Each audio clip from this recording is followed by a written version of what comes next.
Conversation is not a test. I repeat, conversation is not a test. We're gonna have a problem here. Have you ever noticed that everybody seems to be treating conversation as a test? But we've got it all wrong.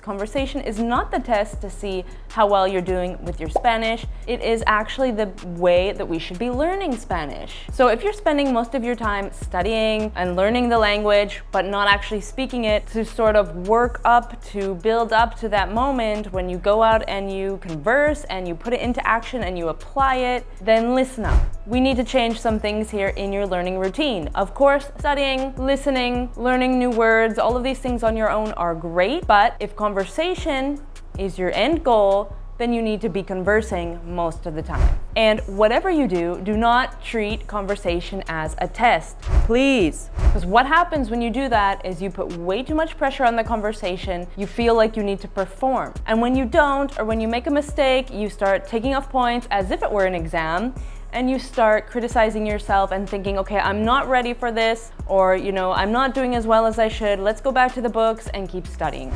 But instead, what you should be doing is having more conversations. Think about riding a bike. When you learn to ride a bike, you fall off and you don't think, okay, I failed, I can't ride a bike.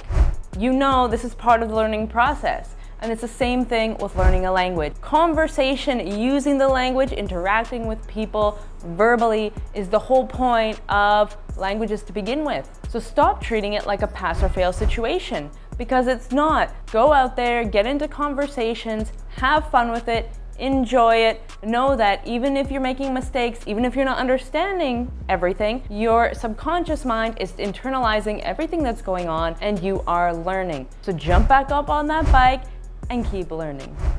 Okay, I hope you found that tip helpful. If you did and you would like to see more videos like this, please press the subscribe button below to subscribe to my channel and give this video a like. Un me gusta. Muchas gracias y nos vemos en el próximo video.